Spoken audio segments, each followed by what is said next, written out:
Hello and welcome to another video by Johnny. Chào mừng các bạn đến một video khác của Johnny.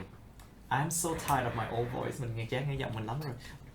But okay, lớp mình là một lớp khá là advanced cho nên cái video này sẽ nói bằng tiếng Anh hơi bị nhiều. So this video will be mostly in English. Yeah. Right. Okay. 3 person being online and 2 person offline. 3 bạn học online, 2 bạn học offline. Okay. Very good. Chúng ta sẽ làm bài số 16. We are doing unit 16 out of 25. Cuốn sách là cuốn Vocab for IELTS Advanced của cô Pauline Kieran. Unit 16. Energy efficient. Mang tính hiệu quả về mặt năng lượng. Rất tối ưu hiệu quả. Tối ưu hiệu quả về mặt năng lượng. Tối ưu là optimal. Optimize là động từ nó. Optimal tính từ. Alright, so it has energy and natural resources, những nguồn tài nguyên thiên nhiên và năng lượng. Cho nên sẽ nói về chuyện sử dụng năng lượng một cách hiệu quả. What's wrong with my voice? Excuse me. So 1.1 collocation. Where's my throat pills? Lozenges. Lozenges. It's called the throat lozenges. This one for my throat. Very powerful words. Yes, exactly. Rồi, 1.1 nè. Collocation, những từ hay đi chung với nhau. The word in box A, collocate with power. Cái từ power này là điện nha, chứ không phải là quyền lực đâu. Những từ trong cái box A này nó đều liên quan cái từ điện. Power. Match each kind of power with the pictures. Nó có thể có nghĩa là công suất nữa. Chữ power trong chữ P á. Oh yeah, in physics. In physics, trong vật lý á. So, nuclear thuộc về năng lượng nguyên tử. Nuclear power. Wave power là năng lượng về sóng. Wind power năng lượng gió. Solar power năng lượng mặt trời. So what is hydroelectric power? It's water. Hydro là thuộc về nước nè. Yeah. Electric điện. Điện gọi là điện gì? Điện phân. Không phải điện phân. Không phải điện phân. Thủy điện, yeah. Thủy điện. Không phải điện phân. Điện phân là hydrolysis. Phân là phân giải là lysis. Phân điện phân thì là electrolysis. Hydrolysis. Okay. Alright, so number 1 is số hình số 1 là gì đây? Solar. Of course, it's solar panel. Tất nhiên nó là solar panel rồi. Số 2 là what's number 2? The dam. The dam. Nó là điện gì? Hydroelectric power. Very good. Số 3 là what is that? Wave. Is it wave? Is it wave? Wave? Yes, nó dùng những cái sóng. Wave power đó. This is a wave power. Number 4 is Turbines. wind power. Very good. Number 5 is Nuclear. it's nuclear. Đó là cái năng lượng hạt nhân các bạn. Nuclear power. Nhưng mà tại sao biết được nó là hạt nhân? How you know it's nuclear? The facility and some of the chimneys. I mean, it looks like one, yeah, but how do you tell? Làm thế nào các bạn biết được? It's the last one. It's the last one. It's the last one. So it's, oh my god, it's the last one. Okay, 1.2. 1.2 nè. Now combine the words in box A with as many words as possible from box B. A dam. A dam. Cái đập nước. Plant là cái it's a factory, một cái nhà máy gì đó. Plant. Panel. Tấm, cái tấm gì? Cái tấm là một cái miếng mà nó dẹt, nó rất là dẹt. Ví dụ solar panel là miếng năng lượng mặt trời chẳng hạn. Turbine. Turbine á. Turbine, cái turbine là những cái nào mà nó di chuyển được á. Yes. Mà nó quay được. Turbine. Waste, chất thải. Power station. Trạm điện. farm, nông trại. Yes. Do we have nuclear farm? Nông trại nguyên tử. We don't have that one, right? Yeah. Vậy thì 1.2 có những từ như sau, như thế nào các bạn? Nuclear plant, Nhiều cái phải. nó là cái nhà máy điện nguyên tử. Nuclear plant. Nó có nuclear waste, Yes. là chất thải phóng xạ đó, chất thải thuộc về cái chuyện mà Radius. nói chung là những cái nước mà để làm mát cái phản ứng á. Cool down. So the coolant water, Oh, yeah. it's considered as a nuclear waste, and it's dangerous. Yes. Thứ ba là nuclear power station, trạm điện nguyên tử. Về wave thì chúng ta có wave plant. Wave plant. Wave plant. Đúng rồi, wave plant tức là những cái nhà máy mà hoạt động bằng sóng. Wave turbine, những cái tua bin mà chạy bằng sóng nước chẳng hạn. Wave power station and wave farm, nông trại chạy bằng sóng. Wave farm. Maybe they use cattle to do it. Trời ơi, Is it? bắt mấy con gia súc gia cầm nó tạo sóng. No, actually nó là những cái cụm mà giống như là nông trại đó, nhìn như nông trại đó. It's like clusters of factories together. They produce these they look like a farm. Yeah. Okay, wind turbine. Turbine gió, wind turbine, the wind farm. Oh yeah.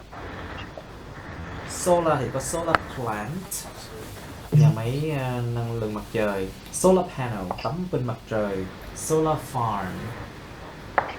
So it looks like a farm, right? But there are thousands of the solar panels. Nó giống như cái tổ hợp của rất nhiều những solar panel nó tập hợp lại như là một cái nông trại đó. And hydroelectric, we have hydroelectric dam. damn. Dam, not dam. Cái đập thủy điện. Dam. Thủy điện. Not dam. Damn. Dam. Okay. Rồi 1.3 nè. Listen to a conversation between two students. Which type of power do you think are a good idea? Hãy nghe cái cuộc đàm thoại giữa hai sinh viên học sinh. Cái loại điện nào họ nghĩ là một cái ý tưởng tốt? Okay, 31, right? Track 31, các bạn nghe nè. Hi Pete, do you read this article about the solar farm they are planning to build? No, where's that? It says they are planning to build large-scale solar farms in Africa. Oh, that sounds like a good idea. The only problem with alternative energy sources is that they don't seem to be able to produce enough to meet all of our energy needs. I mean, hydroelectric dams have been around for a long time now, but they only produce 19% of the world's energy. Well, I suppose it all helps, and this plant will supposedly provide up to 15% of Europe's energy needs by 2050. Europe? How will they get the electricity there? They are going to use undersea cables to carry it there. Well, that's a good idea, I suppose. I mean, one of the main criticisms of things like wind farms is how visible the wind turbines are. Yeah, I know. People often complain about the noise they make too, but that isn't an issue with solar power. No, but that reminds me, I saw a documentary at a weekend about renewable energy in Scotland. Really? Not exactly the perfect spot for a solar farm. No, not solar energy, wave energy. They reckon coastal waters could provide up to 10 times Scotland's annual electricity usage. Wow, that would make them self-sufficient. It's certainly an interesting proposal, and if they generate that much electricity, it would be a remarkable achievement. and it should appeal to the public more than having a nuclear power plant on their doorstep.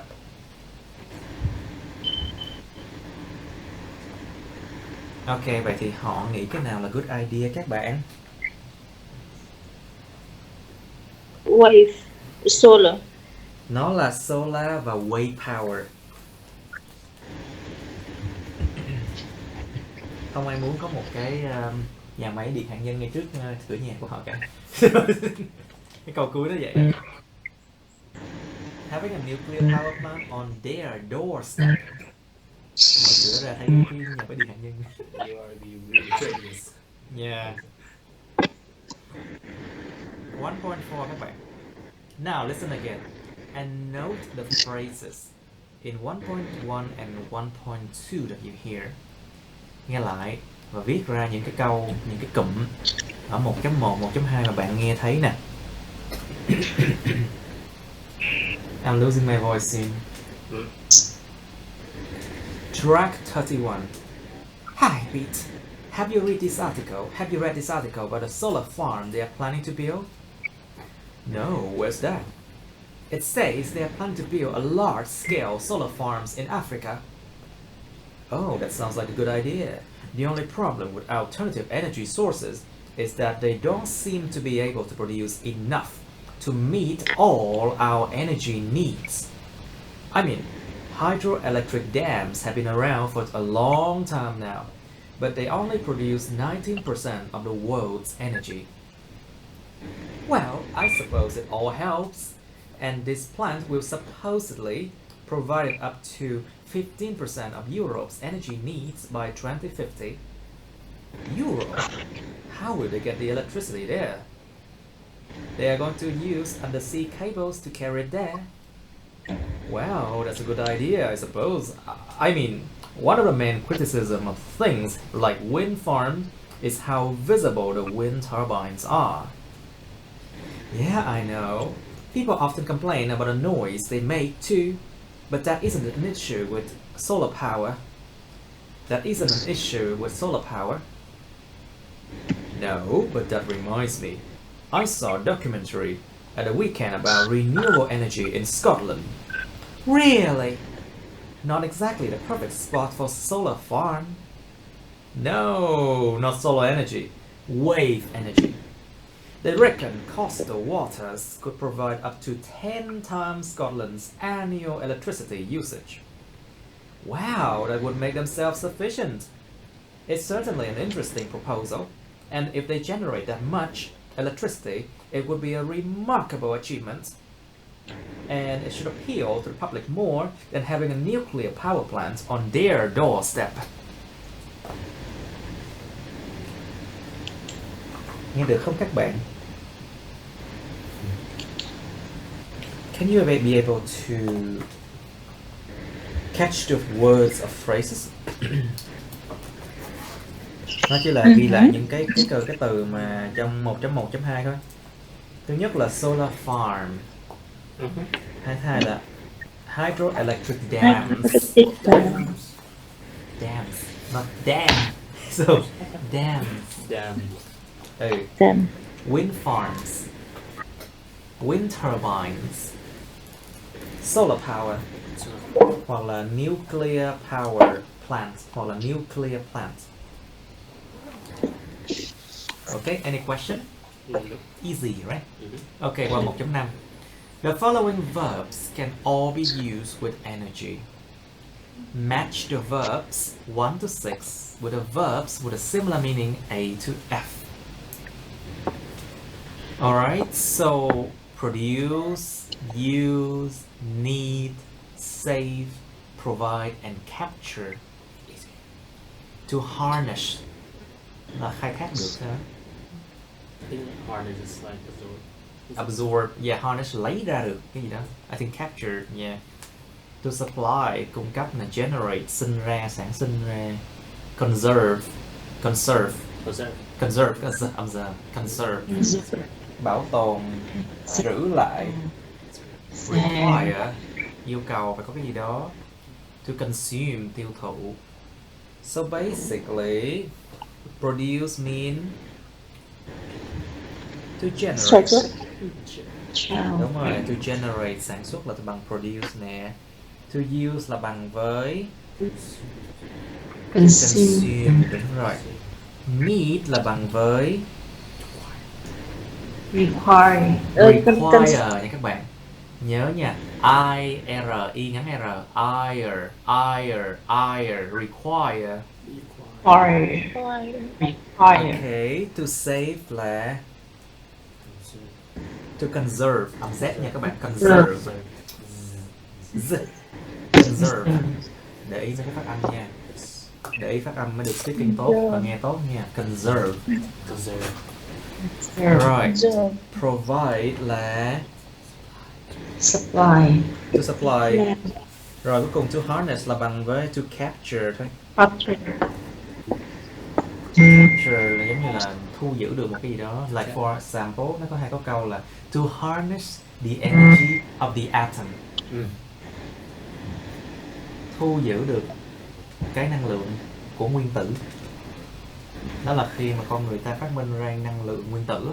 They say to harness the energy of the atom. Atom là nguyên tử. How to spell it? Sorry? How to spell it? Atom. Can you say again? How to spell it? Atom. A-T-O-M. Atom là nguyên tử. A-T-O-M. To harness the energy of the atom. Alright. Nucleus là cái hạt nhân nguyên tử là nucleus. Nuclei nó là số nhiều của nó. Yeah, but you don't need that now. Yes, of course. Okay, test it nè. Accurately speaking words like verbs A to F in your speaking and writing test will improve your IELTS band score. Nhớ nha, sử dụng một cách chính xác những từ như là động từ ở từ A đến F này trong cái speaking và writing, nó sẽ cải thiện cái điểm IELTS của các bạn đấy. This is count as a point for variety vocabs. Chính xác. Nó tính như là có một cái lượng vocabs khá là đa dạng thì các bạn sẽ điểm cao hơn. Yes, I did use that. Alright, 1.6, 1.6 nè. Complete the sentences with a suitable verbs from 1.5. You may need to change the form. Okay.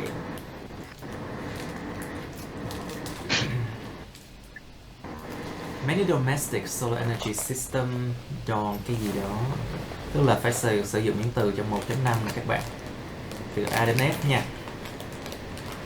Many domestic solar energy system don't cái gì đó enough energy to meet all our needs. Thì đương nhiên là produce hoặc là generate. Don't produce hoặc là don't generate enough energy to meet all our needs. Số 2. Statistics show that the majority of energy cái gì đó in a UK household is for heating. Sure. Energy used thêm chữ ed, used hoặc là consume thêm chữ ed nữa. Use ed hoặc là consume có ed. Đó là cái dạng rút gọn của mình để quan hệ đó các bạn.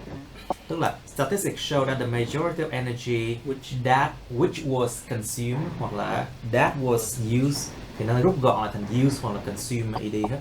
But you always remember that should not go with a subject. That không đi kèm subject, are you sure? Yeah, I remember that because I remember there was a big difference between which and that. Yeah, which and that is the different, of course.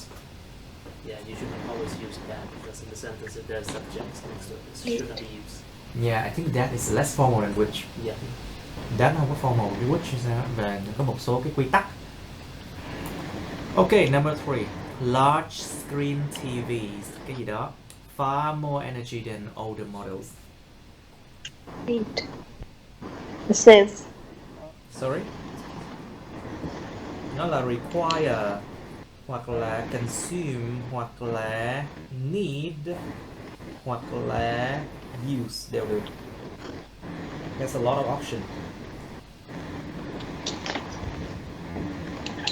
Từ những tivi màn ảnh rộng thì nó sẽ sử dụng hoặc nó cần nhiều năng lượng hơn nhiều là những cái model mà đời thấp hơn, đời mà cũ hơn. Number 4, people say a solar energy plant on the moon would be capable of cái gì đó all our energy needs. Provide. Capable of providing. Đúng rồi, đằng sau cái of này phải là verb in nè. Providing hoặc là supplying, cung cấp, hoặc là supply hoặc providing cũng được. All our energy needs. Số 5, turbines are used to something, the energy from the wind. To capture. Đúng rồi, capture hoặc là harness. Very good. Harness. Question? Harness. Easy, right? Ok, bây giờ qua 2.1 các bạn. Điền từ nhé. Ok, crosswords. Ok, cái điền từ này khá nhiều đấy. It's 21 different places, I think. Rồi, bây giờ điền từ trong vòng 5 phút nha các bạn. Let's do it in 5 minutes. What do you have to be for this? Hitting. One hitting. Well, it was like in high school. You say what? I remember that was Ok, giờ chúng ta giải nè. Rồi, ok. Câu số 1. Across, hàng ngang nè. Most UK's household electricity is used for this. Chính là heating. Cái chuyện mà làm ấm nhà cửa, heating của họ. Number 5. Most toxic gases from cars which aren't good to breathe in. Nó chính là exhaust. exhaust. Quay phải ta số 5. This is exhaust. Nó gọi là fumes mới đúng. Fumes. F-U-M-E-S. Fumes mới đúng. What does it mean? Sorry? What does it mean? Là những cái khí thải mà không Khí tốt thải. khí thải từ những cái xe mà nó không có tốt để thở vô á. Fumes. F-U-M-E-S. Where did the word perfume originate from? I think perfume has a different meaning. Perfume. You can write in.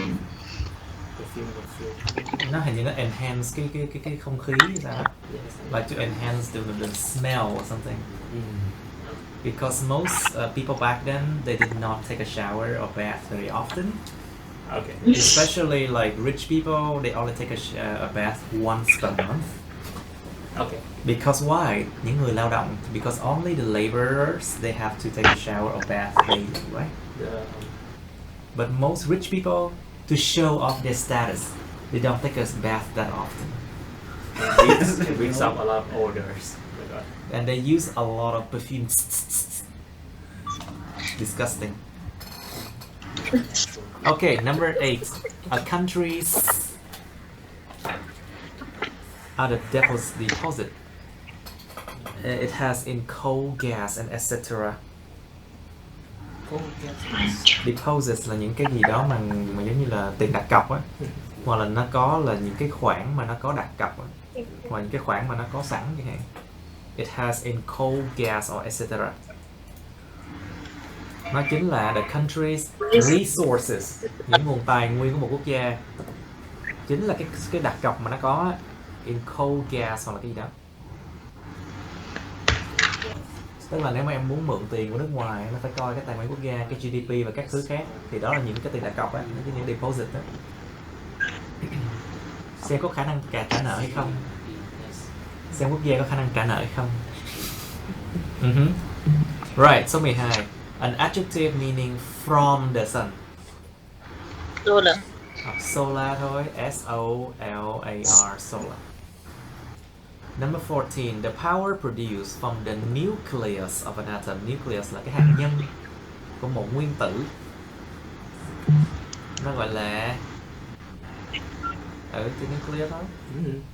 Nuclear. Number 15. Biofuels, những cái nhiên liệu mà sinh học, are more cái gì đó friendly than petrol. Environment. Nó có 3 chỗ. Eco-friendly. Eco.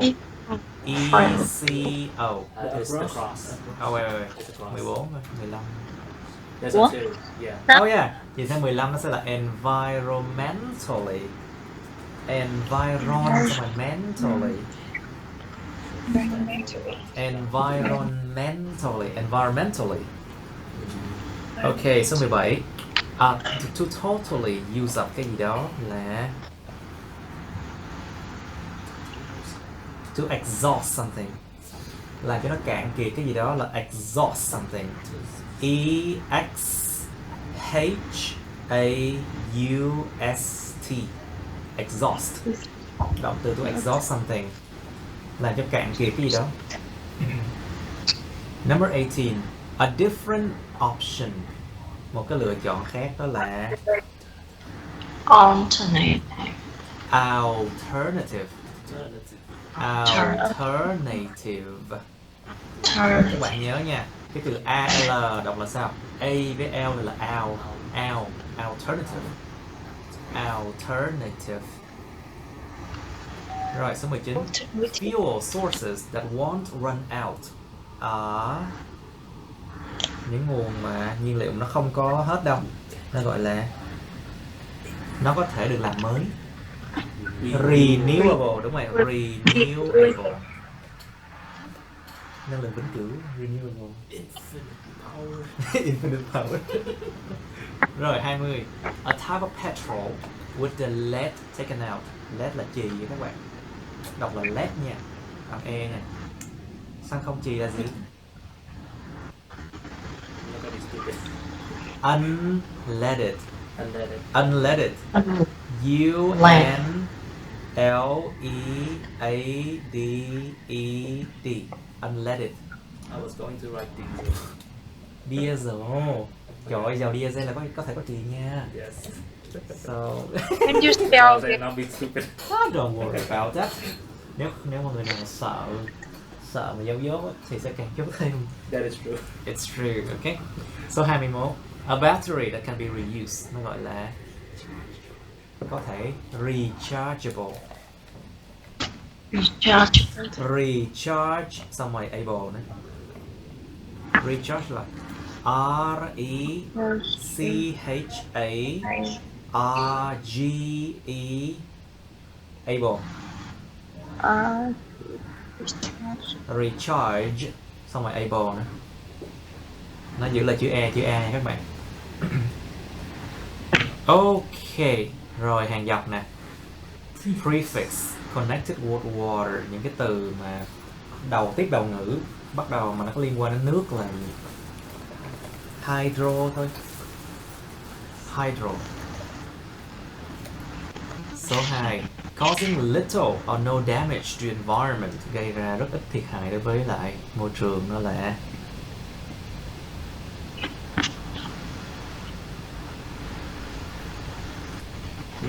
chính là sustainable. Sustainable là cái gì có thể bền vững được á, cái gì có thể bền vững á.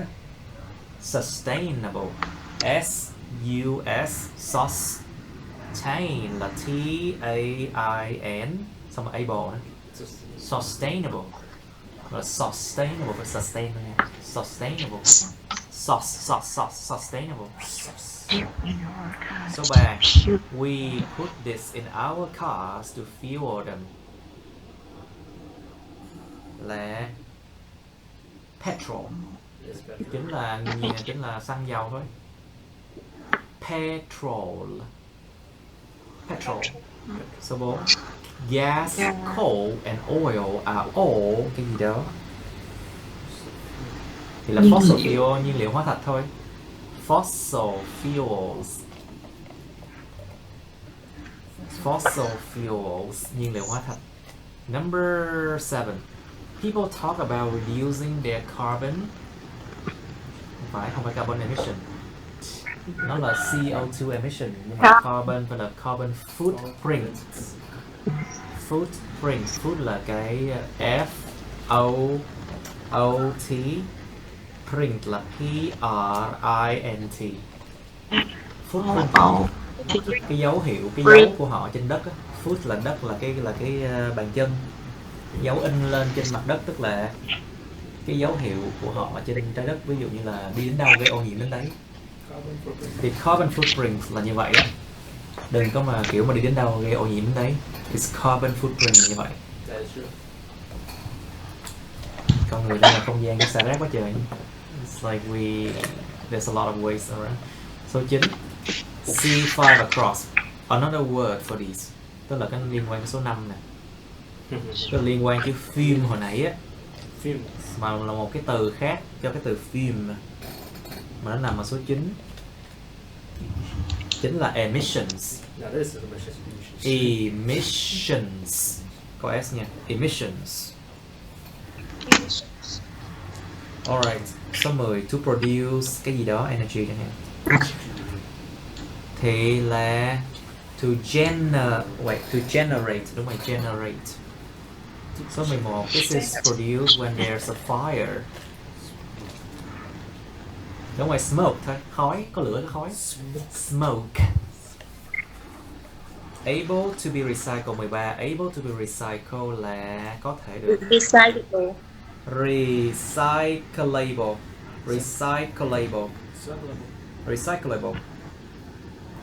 Cái từ này nó recycle, nó bỏ mất e đi, xong rồi thêm chữ able. Recyclable. Số 15. Demand for cái gì đó friendly. Hybrid cars is soaring. Thì 15 là eco-friendly, thân thiện với hệ sinh thái. Những cái xe lai hóa, những cái xe được lai á, mà nó thân thiện với hệ môi trường, thì nhu cầu về những cái xe đó đang tăng lên. 16. To use fuel, energy or time in large amount. Nó sẽ là sử dụng năng lượng hoặc là nhiên liệu hoặc là thời gian ở một cái lượng lớn, tức là consume. Tiêu thụ, consume. There's an emphasis in there. Consume. Okay. Right, very good. Rồi chúng ta qua 2.2 các bạn. Nếu không có câu hỏi gì. Now, complete the following passage with words and phrases from the crossword. Trước khi mà làm cái đó thì nó có cái test tip nè. The information contained in a summary or set of notes in reading test questions may be in a different order to the passage itself. Tức là cái thông tin mà chứa đựng trong cái đoạn mà tóm tắt hoặc là những cái bộ mà ghi chú ở cái phần mà câu hỏi reading á, trong lúc mà thi á, nó có thể một cái trật tự khác với lại cái bản chất của cái đoạn viết. Tức là cái đoạn viết với lại cái câu hỏi nhiều khi nó không có thể là nó sẽ không theo trật tự nha. Could be. I remember there's a cheat for this. Excuse me. There's a cheat for in this part right there. Nhưng mà of course là phần đông nó sẽ theo trật tự. Nhưng mà cũng có khi nó không theo trật tự nha, nhưng mà hiếm khi. Cho nên nó ghi là maybe in different order. It's 50-50. Cho nên cẩn thận. Alright. Bây giờ hoàn thành những đoạn dưới với những từ mà trong cái crossword đó các bạn trên đây nè. Oh, it's just a simple exercise. 3 phút nha các bạn. At least there's no word transformation. Let's do it. Okay, class, now let's do it. Hydrogen. Someone read it for me, please. Yeah. Before you read it for me. Okay, Jung, you read it for me. Hydrogen is a cleaner. Is greener alternative. Yes, alternative To fossil fuel. Is it? Fossil fuel, yes. Yeah. But it does not occur naturally. Occur, bless you. Gesundheit. Occur naturally. it has to To be be made. made. Scientists have struggled to find a way to make it that doesn't consume Đúng rồi, doesn't consume vast amount of energy. vast amount of energy. Vast. Vast. Vast là rất bự, rất rộng lớn. The use of scarce natural resources or result in high level of greenhouse gas emission. Đúng rồi, emissions, very good.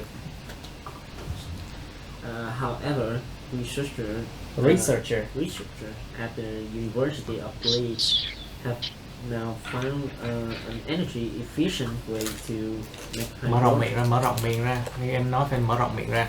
To make hydrogen out of used vegetable, giàu thực vật. Vegetable.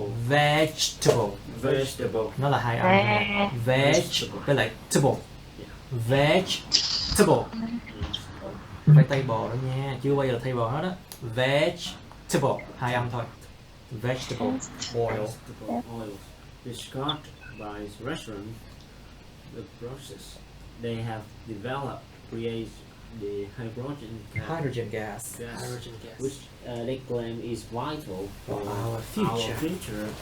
as it provides a huge range of possibilities. Among many other things, it could be used instead of Số 6 là gì? petrol. Đúng rồi, could be used instead of petrol to run our car thay vì là xăng dầu. And to generate. Đúng rồi, để sản sinh ra, to generate the electricity. We need for the Tại sao không phải là số 7, không phải là make the electricity? Oh yeah, với lại cái chữ make là một cái từ kém sang hơn hẳn từ electricity. You make something but you generate something. Đúng rồi, cho nên phải là cái từ cũng phải sang y chang như vậy, phải generate electricity. We need for the heating.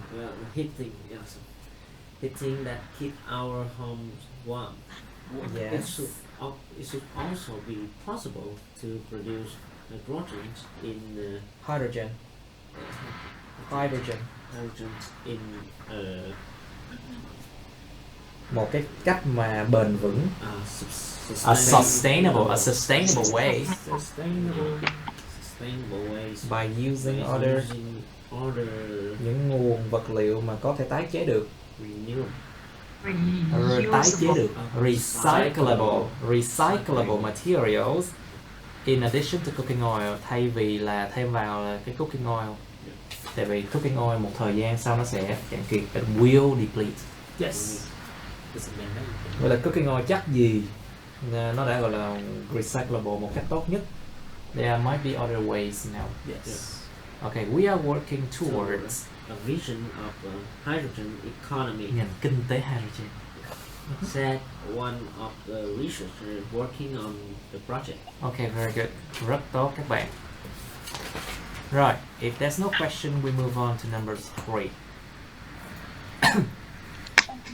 Okay, trước khi làm cái number 3 chúng ta hãy đọc cái error warning. Okay, bạn Huyền nè, Huyền My ơi, can you read this one for us? Error warning. We usually use resources in the plural, not the singular.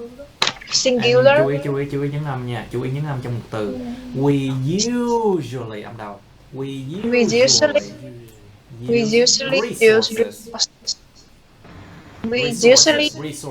use resources in the plural, not the singular. Âm đầu. Plural.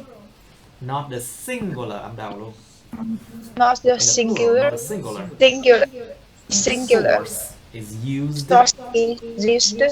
to refer to the place. Âm hai. Để ý những âm. To refer. Source is used to refer to the place something comes from. Source is used to refer to the place something comes from. Something âm đầu. Something comes from. Oil. Y ngắn L đọc là gì các bạn? I-L đọc là I-O. Sẽ là oil. Yes. and coal are natural coal are natural resources used to produce energy, not energy. energy. Đó, cái chữ G mà DZ á, em phải dùng lực từ trong cổ họng em đẩy ra. Energy. Energy. Really difficult. Energy. Close your teeth. Còn cái chữ Z á, thực sự cái chữ Z nó chỉ là ở cái răng của mình này. Còn cái chữ này là chữ Z, nó đẩy từ trong phổi đẩy ra, từ trong phổi đẩy lên họng xong đẩy lên. Energy. To produce energy. To produce energy. Energy. Cái này là âm DZ, cái âm DZ. Cái chữ G của tiếng Anh nó là âm DZ. G. A, B, C, D, E, F, G. Chứ phải A, B, C, D, F, G đâu. So remember. Energy. Energy. Not natural resource, not resources. Not natural resource. Hoặc là sources. Tức là resources nó có S, nó luôn là những nguồn năng lượng tự nhiên, chứ không có resource không S như vậy. Người ta cũng không dùng cái chữ sources của S như vậy đối với natural. Tức là làm sao? Những nguồn tài nguyên lúc nào cũng đi là resources hết á. Lúc nào cũng gần như là có số nhiều hết á. Resources.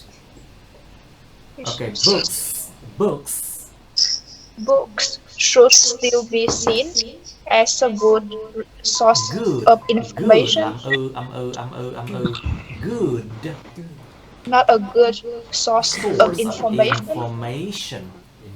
Information. Not information. No. Information. That's right. Đúng rồi. That's right.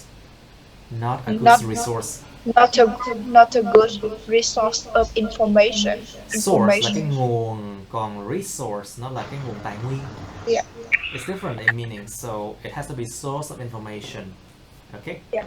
Hoặc là natural, phải đi natural resources. Okay. Cái source nó thường được dùng để mà nhắc đến một cái nơi, một cái gì đó nó thuộc về. Ví dụ cội nguồn á, source. Còn cái chữ resources này chúng ta sử dụng trong cái dạng số nhiều nha, chứ không dùng ở dạng số ít.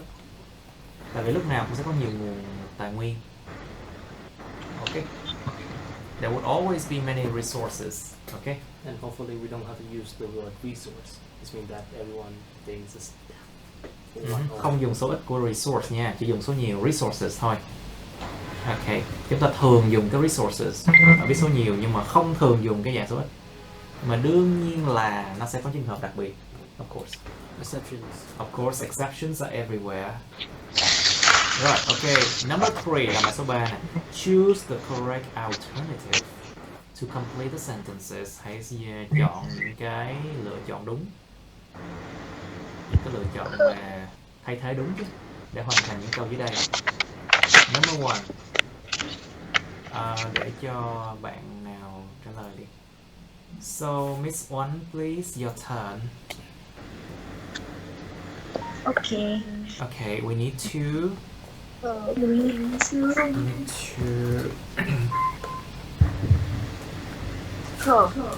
curb. Đúng rồi, hạn chế đó. Curb là hạn chế đó. Maximize, tối ưu hóa.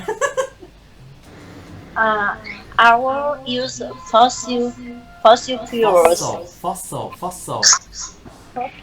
Nó đọc là fossil. Fossil fuel. Fossil rồi fuels. Fossil fuels.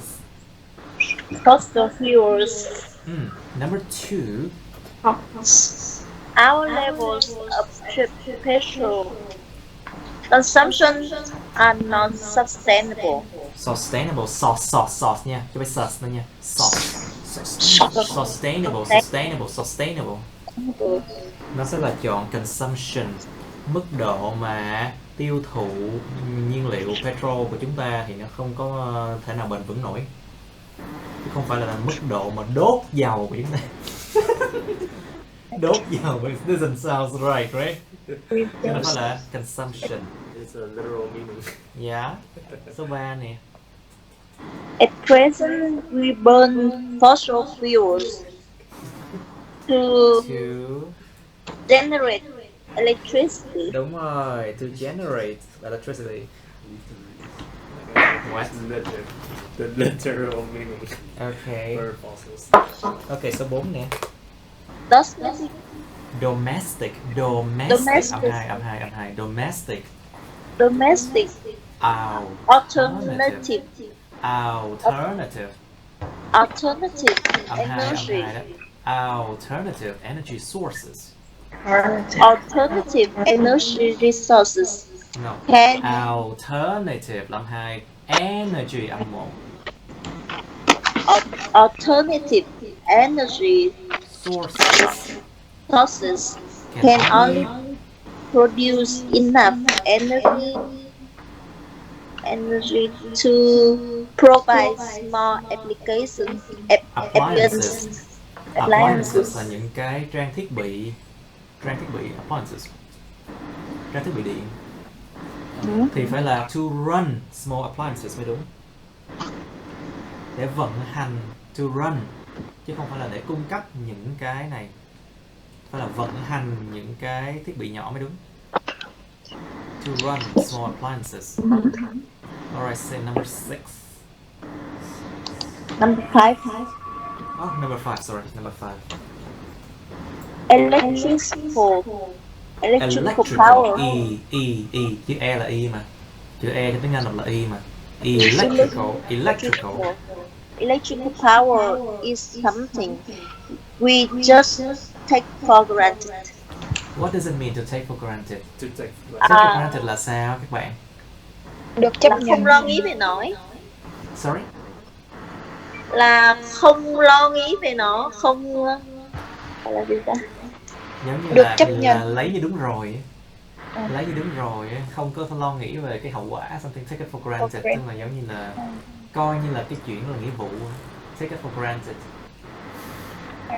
Like for example, nếu mà cho một đứa trẻ một cái kẹo, xong rồi ngày hôm sau cho cái kẹo nữa, ngày thứ ba cho cái kẹo nữa chẳng hạn, thì là nó sẽ take it for granted, nó coi như đó là bổn phận cái người đó. Còn nếu nó không cho thử đi, nó sẽ gào lên, còn không chỉ gào. Ok. Alright. Đó gọi là take it for granted đó. Maybe. Alright, số 6. Diesel cars. Diesel cars are more effective E nha, chữ E là E nha. effective than petrol ones because they use less fuel per kilometers. Đúng ra nó phải là efficient chứ không phải effective. Efficient. Tại sao có sự khác nhau giữa từ effective với lại efficient không các bạn? Mình nói một cái xe cộ mà nó có hiệu suất cao, có hiệu suất hoạt động cao thì nó dùng chữ efficient. Còn nếu mà một cái solution, một cái giải pháp đó nó đem lại hiệu quả tốt thì mới dùng effective. Cẩn thận. It's an effective solution, một cái giải pháp mang tính hiệu quả thì dùng effective solution. Nhưng mà nếu một cái động cơ mà hoạt động với cái công suất á, và cái hiệu suất á, là cao thì mình dùng chữ efficient. Đó khác nhau không các bạn? It's a full Còn car. số 6 phải là efficient. It's just fuel. Ok, số 7 nè. It is the It's a full cars produce that causes causes greenhouse gases. Đúng rồi, số 7 là fumes. Số 8, many experts are concerned. Experts are concerned that if we continue to use petrol as continued. if we continue to use petrol âm đầu. petrol At a current rate âm đầu luôn. at the current rate, we will exhaust Đúng rồi, we will exhaust. Our Exhaust. Exhaust. We will exhaust out Our natural reserves. những nguồn dự trữ tự nhiên. Những nguồn dự trữ tự nhiên. Tức là mấy cái túi dầu á, trong đất á, trong mặt đất á. We will exhaust our natural reserve within the next 50 years. Within. Within the next 50 years. Cái chữ th, cái chữ có th á. Th. Within. I think. Thank you. Nó phải dạng mới đúng nha. It's always connected. Yes, cái chữ mà nó có hình cái trái trứng á, cái dấu gạch á. Nó có cái meme ở trên mạng đó về hình con mèo á, mà like how teachers try to make you pronounce the th. Hình con mèo á, yeah. Look up cat. Yeah. Ok, 4.1 các bạn. Listen to a talk about a history of mining in Australia Mining. and match the dates 1 to 5 with the events in a box. Thực sự nước Úc ngày xưa là well, a lot of criminals were sent there to begin the colony, you know that, right? Giống như nước Iceland ngày xưa cũng là criminal, tội phạm từ châu Âu kéo đến nó bị đi đầy đến cái vùng đảo quốc đó mà. Xong rồi biết hồi nó xây ra một cái đất nước luôn. Australia is somewhat similar. Yeah. Very similar. Ok, bây giờ events nè. People left Australia in search of gold. Người ta rời Australia để đi tìm vàng. B. First gold mine was established. Cái mỏ vàng đầu tiên nó được khánh thành, established, được tạo thành. C. The first deep coal mine was dug. Thì đất này là cột thứ 3 của dig. Dig, dug. Ok. C là cái mỏ mà coal là than đá, cái mỏ than đá mà sâu đầu tiên nó đã được đào lên. D. Mining of metal began. Cái chuyện mà đào lên mấy cái kim loại, cái chuyện đào lên mấy kim loại nó bắt đầu. E. Local stone were quarried. Cái từ quarry là gì quên mất tiêu rồi. I forgot that word again. The mỏ. No. Quarry. It's something. Động từ quarried. Khai thác. Yeah. Khai thác, quarry nó bằng từ extract, bằng từ gather. Gather là G-A-T-H-E-R, gather. Hoặc là to extract hoặc là gather. Bằng cái từ mà quarried. So, ok. Tức là những cái đá ở vùng địa phương nó được mà khai thác. F. Important site for precious stones found.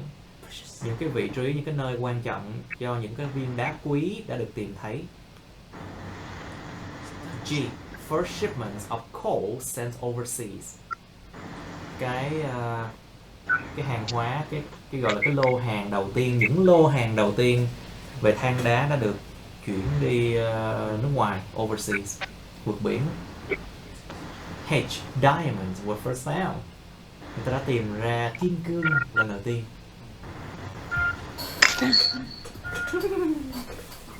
Ok, 32 các bạn. What? Kim cương thôi mà. Chỉ kim cương thôi mà. It is fossils. Ok, track 32 nghe nè các bạn. Cái câu 4.2 nó bắt nghe lại xong rồi match với cái định nghĩa gì đó. Thì bây giờ chúng ta nghe một lần thôi. Chúng ta làm 4.1 nha. Ok, let's do it. Yes, sir. Track 32. Mining in Australia probably started with the arrival of Aborigines around 40,000 years ago. Aborigines mined for ochre, a naturally occurring colored clay which they used for decoration. Modern Australian mining followed the arrival of European settlers in 1788. At first, this mining was limited to the quarrying and shaping of local sandstone, which they used for the first buildings at Sydney Cove. Coal wasn't found until 1791, when some convicts managed to escape and got as far as Newcastle. The coal industry began in 1798, when ship owners gathered surface coal at Newcastle and brought it to Sydney for sale. Exports of Newcastle coal began in the following year with a shipment to India. Lead was the first metal mined in Australia. On the outskirts of Adelaide in 1871, lead is one of the oldest metals known to humans. It is relatively simple to extract and it is extremely malleable. So, it's easy to shape or flatten into sheets. Lead is usually found in ore, which is the name given to rock that we can extract metal from. It is extracted by a process known as smelting. Whether rock or ore is heated to extremely high temperatures. Of course, precious metals and precious stones are the natural resources that most people go in search of, in the hope of striking it rich. In 1849, many Australians migrated to the new United States during the gold rush. In a bid to stop this, the New South Wales government decided to offer incentives for Australians to find gold in their own country. But it is opals rather than gold or diamonds that Australia became famous for. The largest site was discovered in 1915 by a 14-year-old boy. He was with a group of gold diggers. The boy had been sent to look for water when he made the discovery of what was to become the world's largest and most productive opal field in Cobber Paddy. Nghe được các bạn? Opal, O-P-A-L. Opal là đá mắt mèo á, ngọc mắt mèo, đá mắt mèo. I don't know what it means. Okay, must be a kind of rock. It's for luck. Yeah, think so. Okay, guys and girls. Gals, yeah. Now, so 4.1 1788 là tương đương với cái nào các bạn?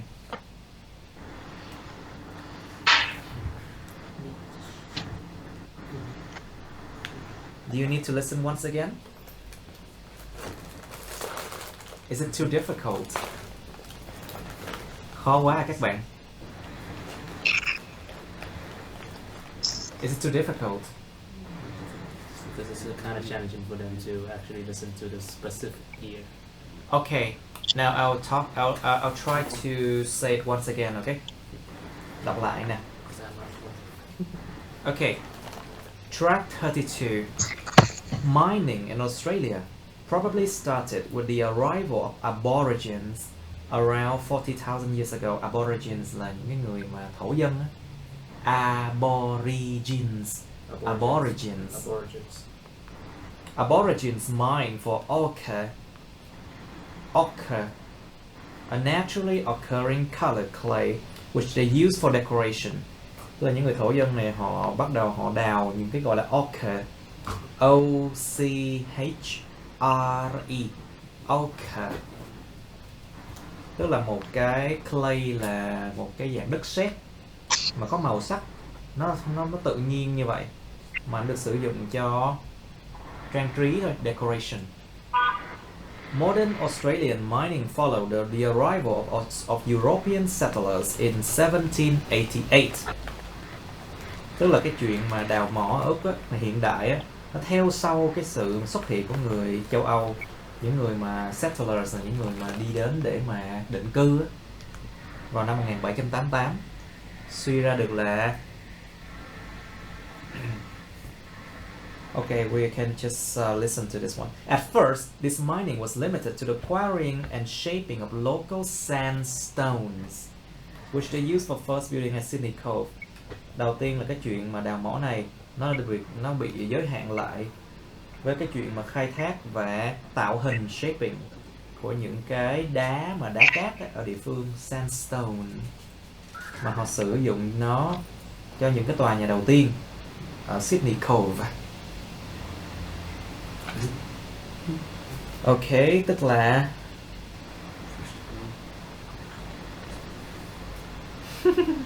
it's difficult, isn't it? Tức là 1788 là chọn E mới đúng. Local stone was quarried.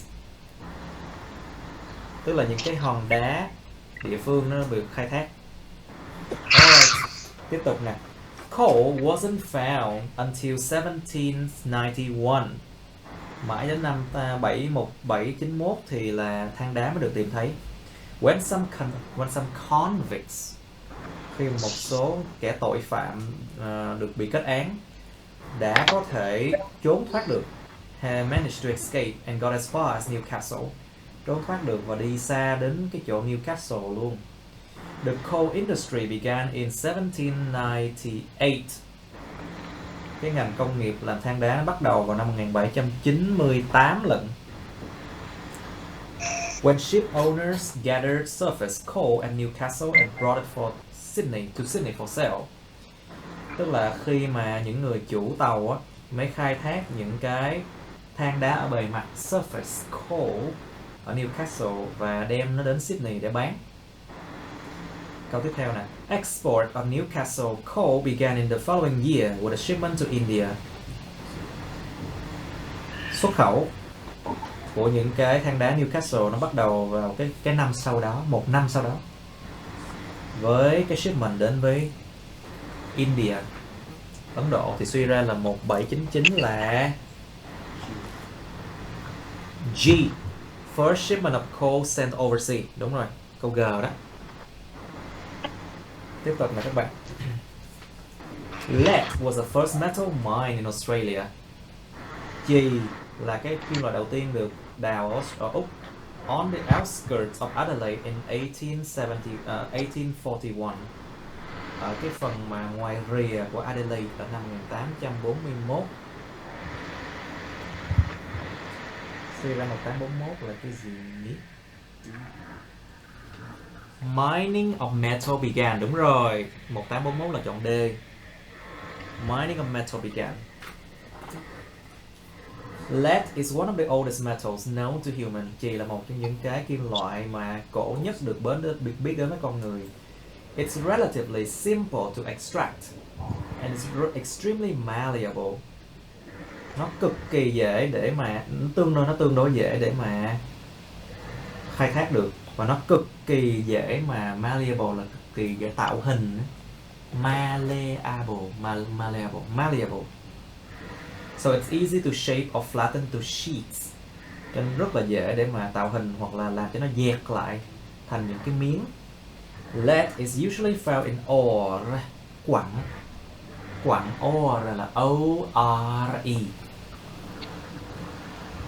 Thì thường được tìm thấy những cái quặng, which is a name given to rock that we can extract metal from.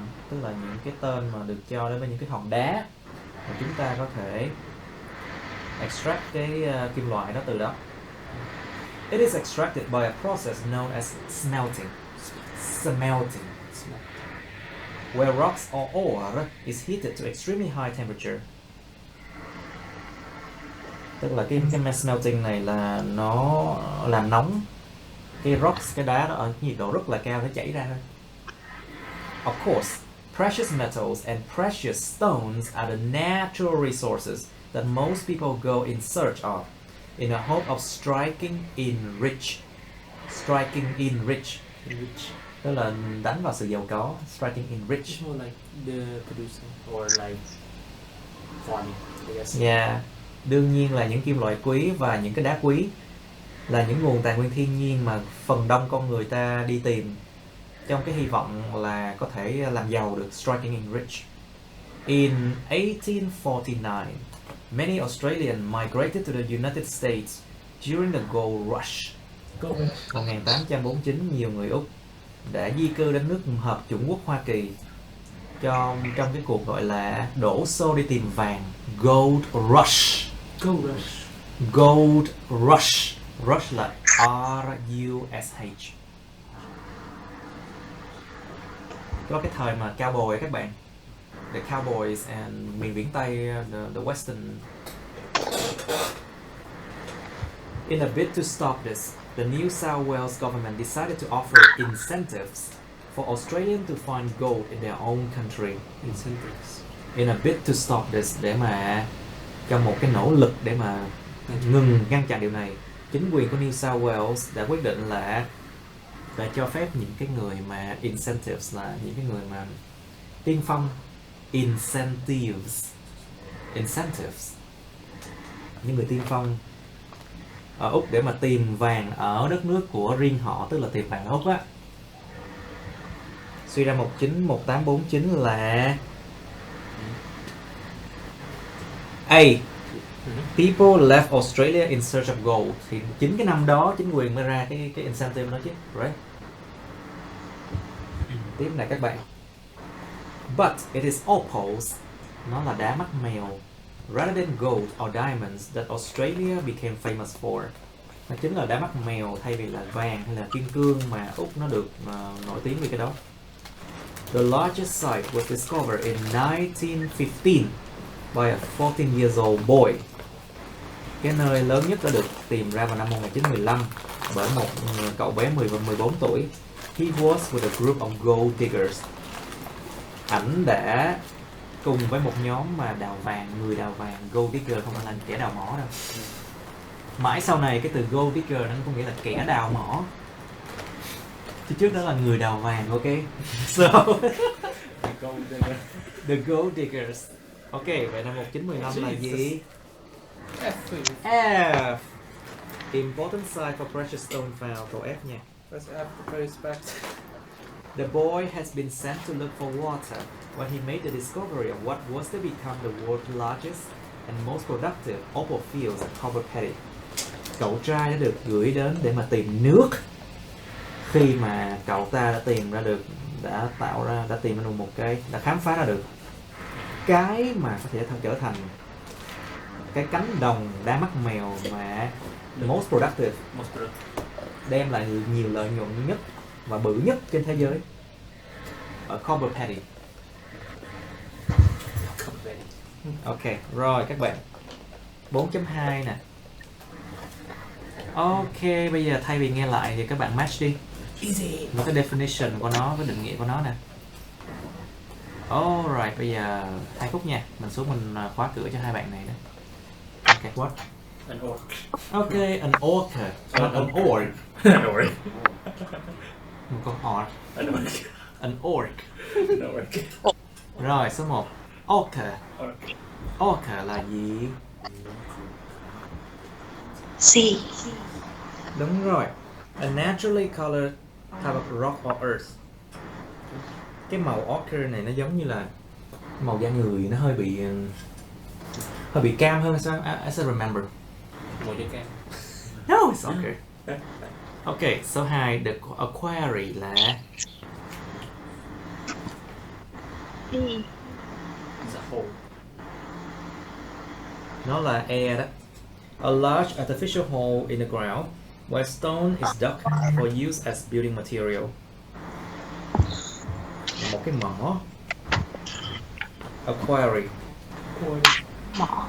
Một cái lỗ mà nhân tạo rất là lớn ở trong đất, nơi mà đá được đào lên và sử dụng như là vật liệu xây dựng, thì đó là cái mỏ. Còn gì? But there is a big Aquary. difference between a quarry and a hole, because a quarry is for searching for valuable crystals. Yeah. Like that. Nó giống như cái mỏ bự hơn, giống cái lỗ bự hơn, người ta đào cho nó bự hơn sao á. Yeah. Alright, malleable là có khả năng gì? ấy. Đúng rồi. A. Malleable là easily change into a new shape. Có khả năng uốn nắn.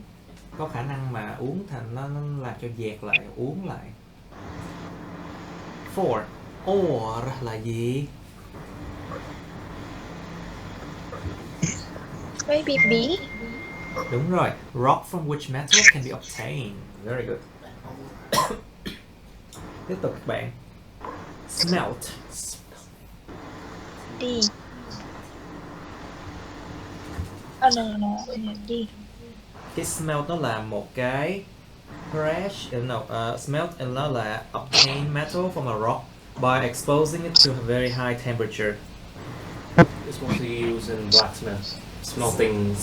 Đúng rồi, smelting, đúng rồi, là nhận ra được, là lấy được cái kim loại từ cái đá này bằng cách mà được phơi nó lên với nhiệt độ rất cao. Yeah. Thì cái nào nó chảy trước, đá hay là kim loại? Of course kim loại nó chảy trước. Yes.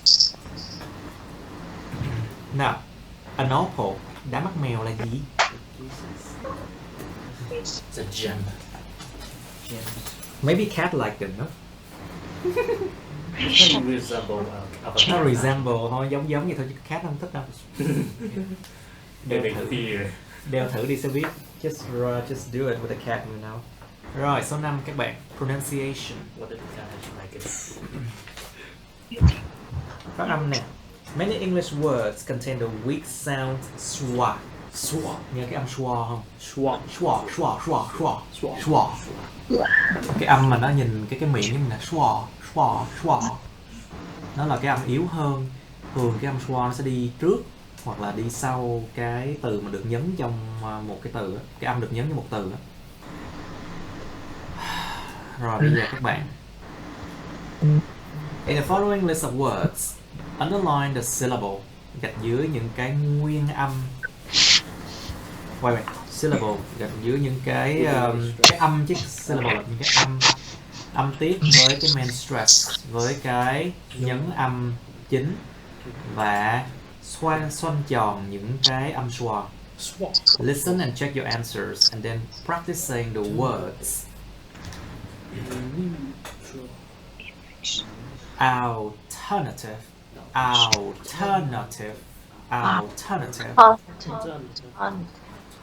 Thì là những âm là âm thơ đúng không? Còn cái âm schwa chính là cái âm n. Alternative. Chứ phải alternative đâu nha. It's kind of advanced. Không phải là alternative đâu nha. Nó là alternative. Alternative. Từ thứ hai. Neutral thì âm neo là âm nhấn nè. Và cái âm tro. Đó, nó là cái âm mà ngay sau cái âm nhấn hoặc là ngay trước âm nhấn. Neutral. Chứ phải neutral đâu nha. Không phải neutral đâu nha, nó là neutral. Neutral. Ok, từ tiếp theo nè. Efficient.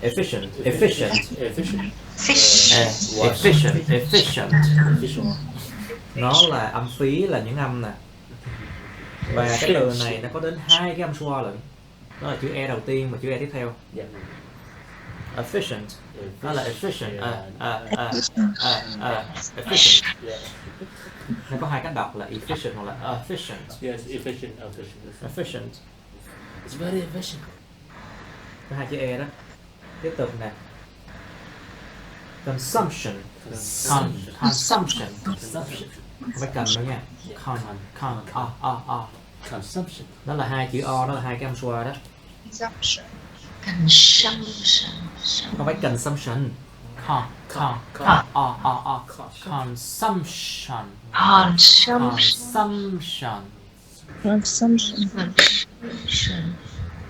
Tránh Việt hóa tiếng Anh nha các bạn. Đừng có cố tình biến nó thành cái âm tiếng Việt nha. Consumption. Chứ không phải là consumption.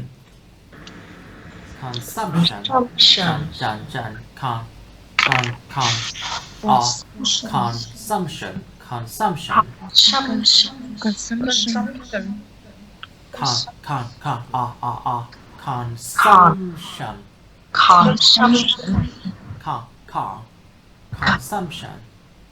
Trong cái bài tập phát âm này đảm bảo ảnh hưởng tiếng Việt các bạn lắm luôn á. That is true. The concept of Vietnamese. Nó sẽ ảnh hưởng tiếng Việt lắm luôn á. Nhưng mà chịu thôi. That's a price to pay for better English. Ok, từ tiếp theo nè. Emission. Emission. Emission. Emission. Emission. Cái âm chính là chữ O. Emission. Emission. Emission. Emission. Thì cái chữ O đó chính là âm xoa. Emission. Ok, carbon. Thì âm car là âm nhấn, cái âm bần, cái chữ O đó là âm xoa thôi. Carbon. Carbon nữa nha. Carbon. Carbon. Carbon. Carbon. Carbon. Carbon. Carbon. Cái âm schwa này là một cái âm bắt buộc phải master, bắt buộc là phải làm tốt nếu mà các bạn muốn nói tiếng Anh tốt. But the only way is not like do like this. You need to practice listening. Chính xác, practice listening nhiều vô. Carbon. Ok. Sustainable. Sustainable. Sustainable. Những âm tain nè. Và ngay sau cái âm tain là cái A là chữ âm schwa. Sustainable. Sustainable.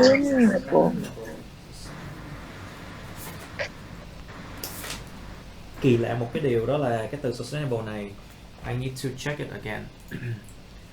Sustainable, nhớ hình như có 2 âm schwa lần nha. Đúng luôn. Sustainable. Sắp biết sai, sắp biết sai. Sustainable. Sustainable. Sustainable. Cái chữ sauce đầu tiên là âm schwa. Sustainable. Cho nên là có 2 âm schwa lần nha. Sustain với lại O. Cái chữ A cuối nè. Sustainable. Sustainable. Sustainable. Sustainable. No. Sustainable. Cái bên này bồ đó nha. Sustainable. Sustainable. Sustainable. Sustainable. Ok, từ tiếp theo. Renewable. Renewable. Nhiên là chữ new là nhấn và chữ A tiếp theo đó là âm schwa. Renewable. Renewable. Renewable rồi nha. Renewable. Renewable. Renewable. Energy. Energy. Không phải energy đâu nha. Energy. Energy.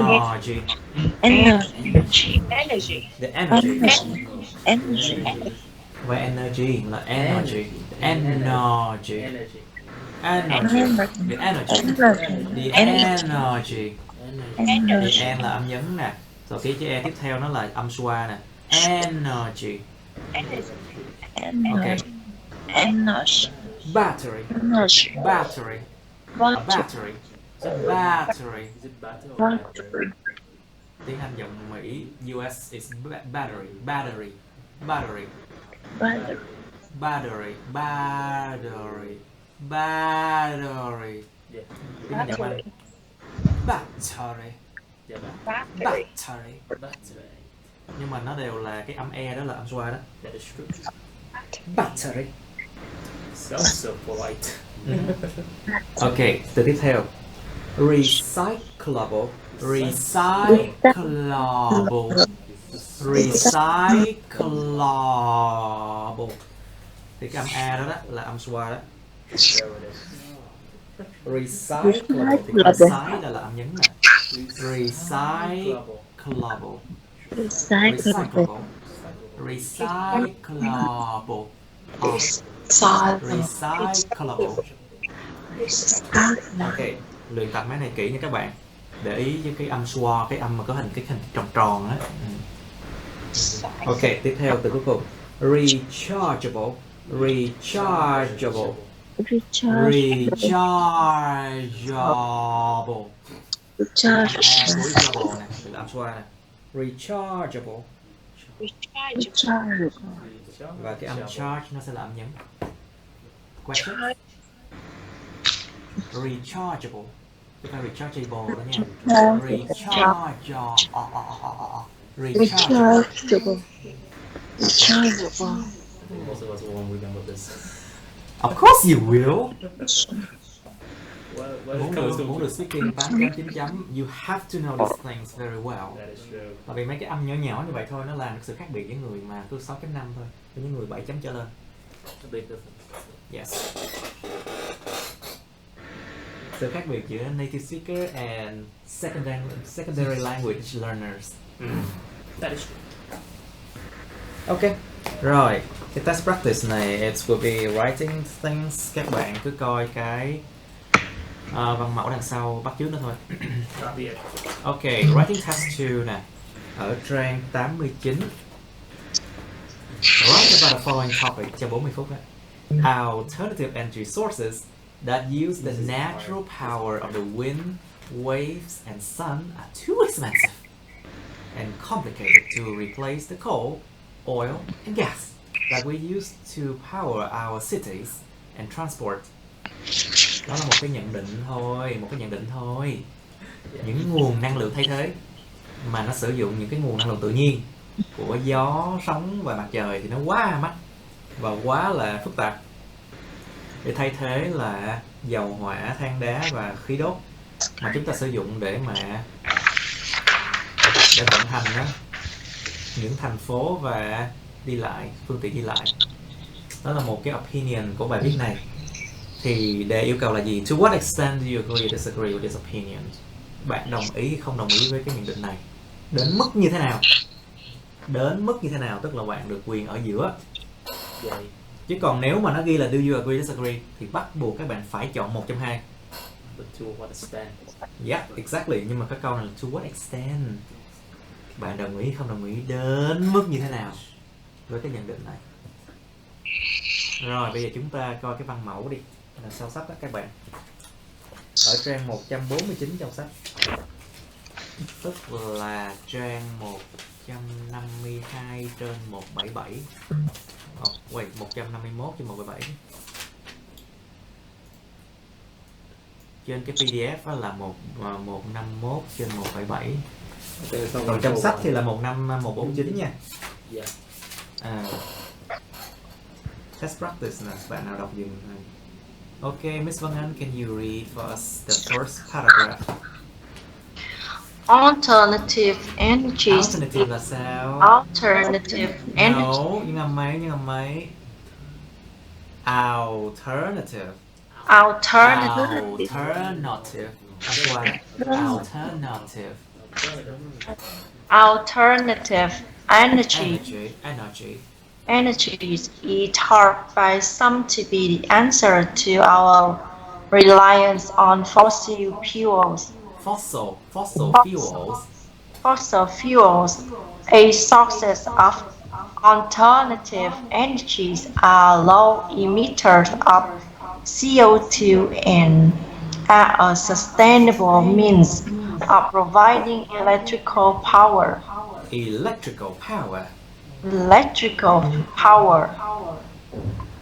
Critics of green energies contend that current technologies are either too costly or impractical to realistically replace our current energy needs. Nó mở bài một cách rất là giống như dẫn dắt chuyện đó.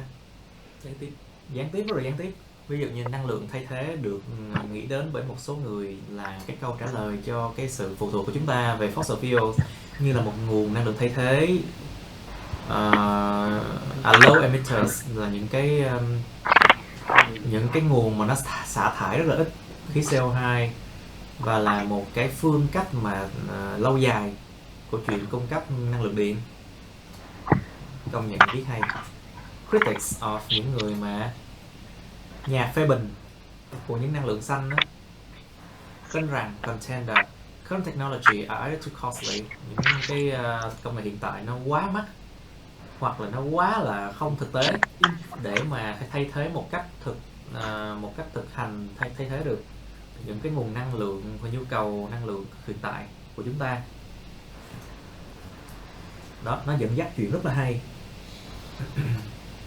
Viết đường dày là of course you are more than 7 already. Tại vì 7 chấm là có tài năng ngôn ngữ mới viết được như vậy nha.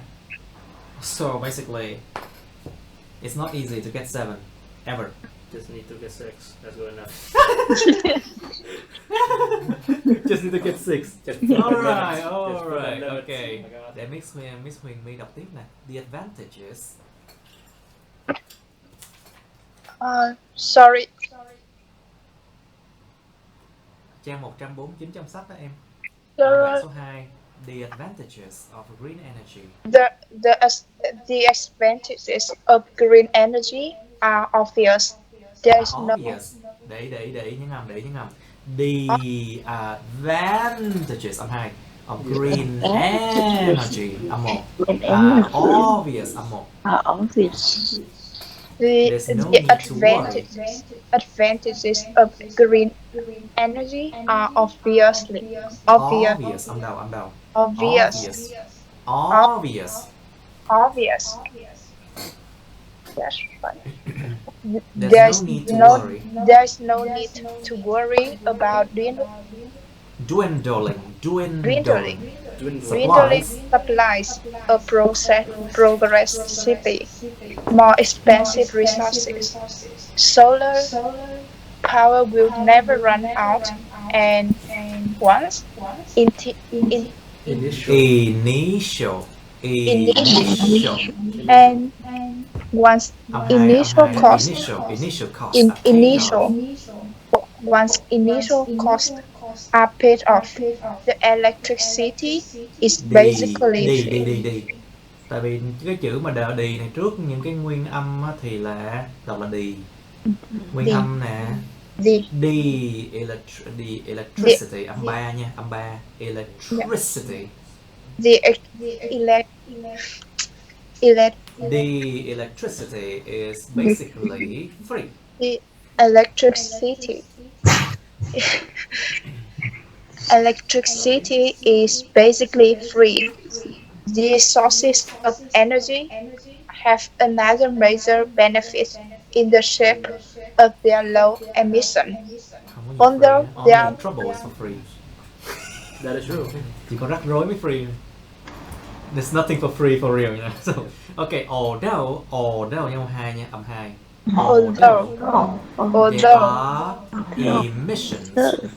Although there are emissions costs in the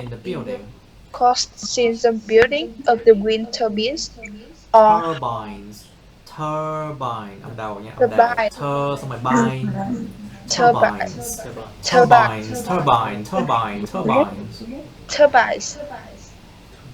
or hydroelectric power station.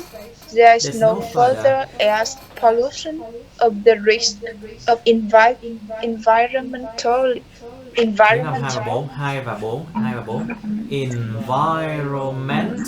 contamination. Environmental contamination. Okay, very good.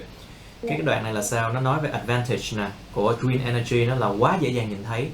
There's no need to worry, không cần phải lo lắng về cái nguồn cung cấp đang ngày càng cạn kiệt. Dwindling là ngày càng giảm dần nè. Nó bằng cái chữ decrease, decreasing. Progressively more expensive resources, nguồn cung cấp càng ngày càng giảm của những cái nguồn tài nguyên mà đang càng ngày càng trở nên mắc tiền hơn. Solar power never run out.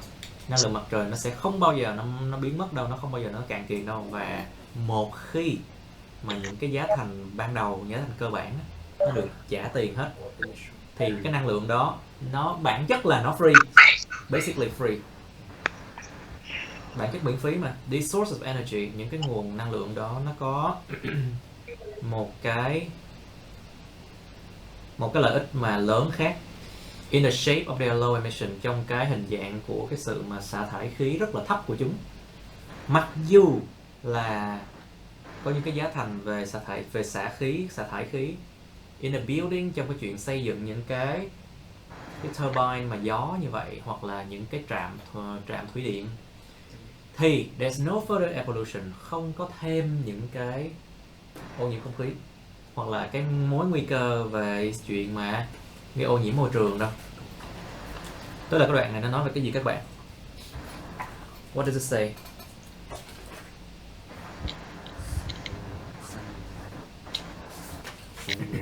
Nó nói về cái lợi ích đúng không? Nói về lợi ích của advantages của năng lượng xanh. Và nó có nói một câu thôi về cái chuyện mà initial cost các thứ á. Thật sự nói như vậy để mà nó không có bị quá là một chiều như đâu. Nó có một câu, nói chung là nhiều câu ủng hộ và một câu chống cũng được. It's okay. Alright, đoạn thứ hai là các bạn. Let's come to Miss One, please. This notion. This notion of a perfect world of free and non-polluting energy. Energies does draw criticism. However, it's obvious that solar power won't work at night, or that not every country has a coastline.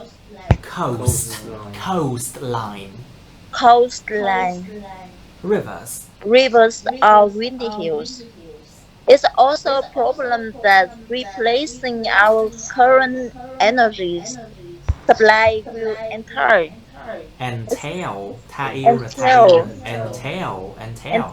expensive research and development, which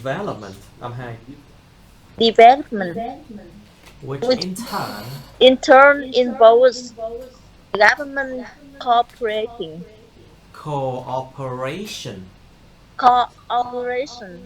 Nói chung là cái Asian hoài. One last obstacle to the adoption of green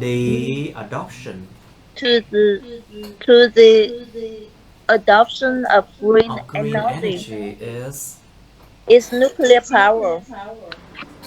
Many countries see the huge energy production from these power sources as a more practical solution than messing around with the wind and wave. Ok, tức là đoạn này nè các bạn. This notion, cái sự chú ý, cái sự mà ghi chú này của một cái điều mà this notion là gì? What is notion? Notion is like the situation. Yeah, alright, cái tình huống này. This notion of perfect world, let me check if there's a better translation. It's like that. Notion, khái niệm, ý tưởng, ý trí thức, quan niệm, ý kiến. Hay là ý kiến, I think it's better. Cái ý tưởng của một cái thế giới mà hoàn mỹ, của những cái nguồn năng lượng mà miễn phí và không gây ô nhiễm môi trường, nó có đem đến được những cái sự chỉ trích đấy, criticism. However, tuy nhiên như vậy, it is obvious that solar power, nó rất là dễ nhìn thấy rằng năng lượng mặt trời nó sẽ không có vận hành ban đêm, hoặc là rằng không có phải đất nước nào cũng có cái bờ biển, cũng có sông, hoặc là cũng có những cái ngọn đồi mà đầy gió. It is also a problem, nó cũng là một cái vấn đề rằng mà bây giờ thay thế tất cả những cái nguồn năng lượng hiện tại, nó sẽ entail, theo là cái đuôi, entail là theo đuôi. Nó phải theo đuôi là những cái nghiên cứu và phát triển rất là mắc tiền, mà in turn, mà theo lượt thì nó cũng là bao gồm những cái sự hợp tác về chính quyền với nhau, thì đương nhiên là tất cả những cái này nó theo lượt hết. Nó phải theo đuôi nhau. One last obstacle to the options, một cái rào cản cuối cùng cho cái chuyện mà tiếp nhận những cái nguồn năng lượng xanh, đó chính là năng lượng hạt nhân. Nhiều đất nước thấy rằng cái sự sản xuất năng lượng rất là to lớn từ cái nguồn năng lượng này như là một cái giải pháp mà thực tế hơn là đùa giỡn, messing around, tức là giống như là tìm cách mà đùa giỡn với lại gió và những cái nguồn waves, với lại những cái sóng. Thì đúng rồi, năng lượng hạt nhân sinh ra rất nhiều năng lượng nha, rất nhiều điện, với điều kiện là không bị khủng bố, không động đất, không có tsunami. Tsunami, tidal waves. Alright, in conclusion, Tuấn Phong, you finish. In conclusion, there's little doubt doubt that we will soon need to win win ourselves. ourselves of fossil Win, chứ. I think win It's a ourselves. one win. Win là cai sữa, cấm sữa, dứt sữa thôi cho bú. It's like Nó là một cách nói mà hình tượng thôi. Tức là cai đi, đừng có xài nữa. To win ourselves. of fossil fuel and onto an Alternative fuel source. alternative fuel source. The only real question is whether we risk the cost And delays of green energies or choose the productive but potentially dangerous nuclear options. In conclusion, cuối cùng kết luận lại, đã có rất là ít cái mối nghi ngại rằng chúng ta sẽ sớm cần phải cai đi. Bản thân chúng ta phải cai những cái nguồn mà cai sữa, phải cai đi mấy cái nguồn mà nhiên liệu hóa thạch, và and onto an alternative fuel source, và bắt đầu phải là đến một cái nguồn năng lượng thay thế. The only real question is, cái câu hỏi thực sự duy nhất là nếu mà chúng ta có thể risk nó, có thể lấy rủi ro, có thể là mạo hiểm những cái giá thành và những cái sự mà delays, những cái sự mà chậm trễ với nguồn năng lượng xanh, hay là chọn một cái lựa chọn về nguyên tử mà có tiềm năng rất là nguy hiểm nhưng mà nó lại productive, mang tính nó xây dựng, sẽ mang tính mà đem lại nhiều hiệu quả. Nhưng cái ý của cái conclusion này là cái gì các bạn?